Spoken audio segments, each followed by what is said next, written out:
जय हिंद, जय भारत, वंदे मातरम, इंकलाब जिंदाबाद। मैं हरिंदर फौजी आज बदलपुर की धरती से होकर ये यात्रा अपनी भारतीय सेना बचाओ, देश की सुरक्षा बचाओ, अग्निवीर हटाओ, भारतीय सेना बचाओ और सहायक सिस्टम हटाओ, भारतीय सेना बचाओ।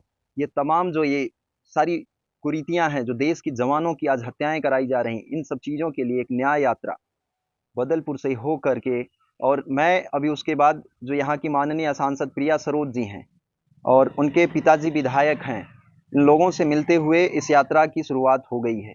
और ये मैं अभी पे मौजूद हूँ यहाँ पे वार मेमोरियल जो बना हुआ है और शहीद स्मारक जो बना हुआ है अपने अमर शहीद जिलाजीत भाई का, जो ये अपने देश के लिए अपने प्राणों का बलिदान दिए थे। लेकिन हम हिंदुस्तान की हिफाजत तो करते हैं, लेकिन हम फौजियों की हिफाजत करने वाला हिंदुस्तान में कोई सच्चा नेता नहीं है। हम पिछले लगातार 9 महीने से, जब से पीड़ित हुआ उसके पहले करीब 1.5-2 साल से लगातार गुहार कर रहा हूं कि सरकार, हम जवानों की हत्याएं कराई जा रही, भारतीय सेना को बेचा जा रहा है, भारतीय सेना को बंधुआ मजदूर से भी बुरी हालत की जा रही, भारतीय सेना को बचा लो। लेकिन हिंदुस्तान का कोई नेता ऐसा नहीं मिला जो कहे कि नहीं, हम सच में राजनीति छोड़ करके भारतीय सेना के साथ हैं, भारतीय सेना के जवानों के साथ। सिर्फ राजनीति लोग करते हैं, वोट बैंक की खातिर।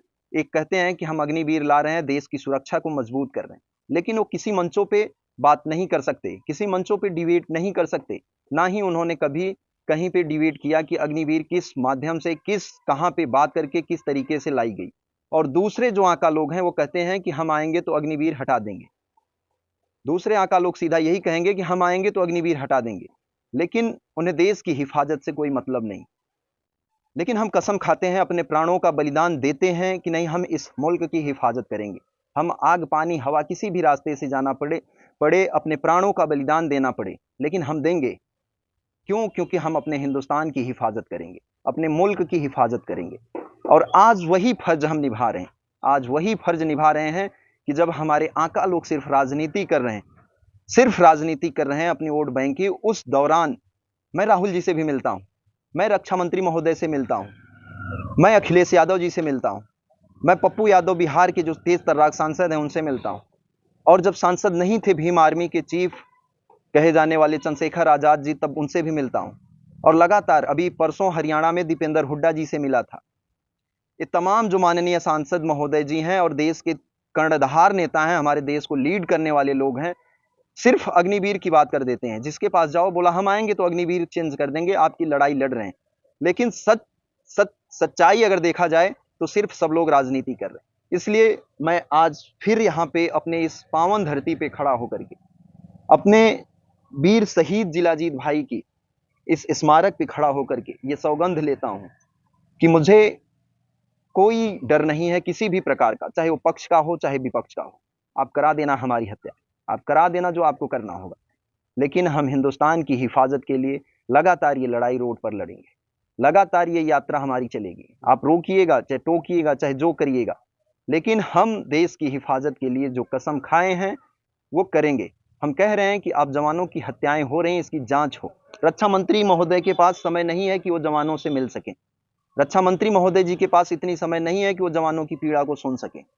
इसलिए आज हिंदुस्तान की सच्चाई ये है कि हिंदुस्तान की मीडिया मर चुकी है, बिक चुकी है। जो हम सुनते थे कि गोदी मीडिया, वो आज हम देख रहे हैं, लोगों को दिखा रहे हैं तमाम चैनलों पर। एएनआई, देश की सबसे बड़ी news agency ANI, ABP news और न्यूज 18, तमाम सारी न्यूज पर हमने अपनी बातों को रखा। और तब रखा जब भीड़ थी, जहां पे लोग इकट्ठा थे, वहां पे हमने कहा कि ये हमारी बात को, हमारी दर्द को, देश की सुरक्षा को के साथ जो खिलवाड़ हो रहा उस चीज को ये लोग नहीं चला सकते। तो वहां पे इन्होंने कहा कि नहीं, हम चलाएंगे। लोगों के बीच में उन्होंने बाइट ली, लेकिन कहीं पे भी किसी भी न्यूज चैनल पे आपने नहीं देखा होगा वो चलते हुए। और वही हाल है हमारे देश के नेताओं का। वो कहते हैं कि हम इस ट्वीट ऐसे ट्वीट करेंगे रक्षा मंत्री महोदय तक और देश के प्रधानमंत्री गृह मंत्री महोदय तक पहुंचाएंगे, लेकिन कोई करता नहीं।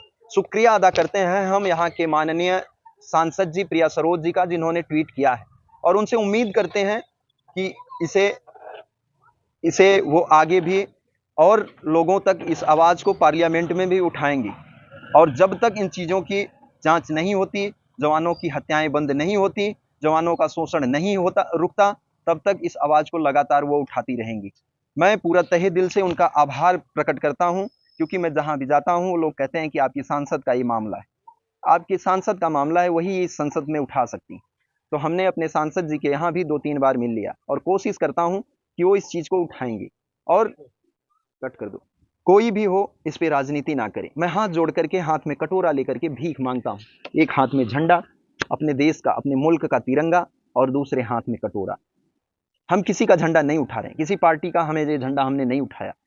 हमने देश के लिए कसम खाई, सौगंध खाई है और देश को ही बचाने की मुहिम है।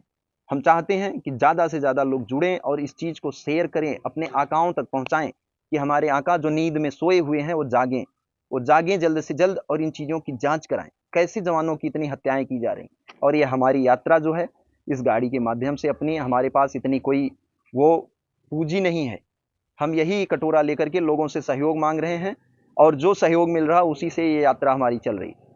अगर हमारे देश के प्रधानमंत्री महोदय अगर ये कह सकते हैं कि पीएम केयर फंड में हमें आप लोग कुछ डोनेट करिए, अगर हमारे पीएम अगर इस चीज़ों को मांग सकते हैं, तो हम नहीं मानते कि अगर आज एक जवान कटोरा लेकर के 10 रुपए, 20 रुपए, 50 रुपए अगर किसी से मांग रहा है तो गलत कर रहा है। वो भी अपने लिए नहीं, वो भी भारतीय सेना को, देश की सुरक्षा को बचाने के लिए, देश की मरी हुई मीडिया को जगाने के लिए, गुलाम हो रहे भारत को पुनः आज़ाद कराने के लिए।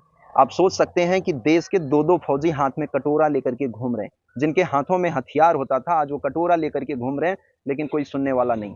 तो आप सोच सकते हैं कि आम जनता की क्या हालत होगी। आप इन चीज़ों का अपने से खुद अंदाज़ा लगा सकते हैं कि कोई ऐसा आदमी नहीं मिल रहा है कि जो कह दे कि नहीं, हम इन चीज़ों की जांच कराएंगे और जल्द से जल्द भारतीय सेना को राजनीति से अलग रखें। तो इसलिए हम आप लोगों से हाथ जोड़कर पुनः विनती करते हैं कि आप लोग हमारी मदद करें और अपने देश के लोग ही, हिंदुस्तान के लोग ही, हमारे मुल्क की जो हमारी परिवार है, यही हम लोगों की आवाज़ को उठा के और हम लोगों को, भारतीय सेना के जवानों को न्याय दिला सकता है। जय हिंद, वंदे मातरम, इंकलाब जिंदाबाद, भारत माता की जय।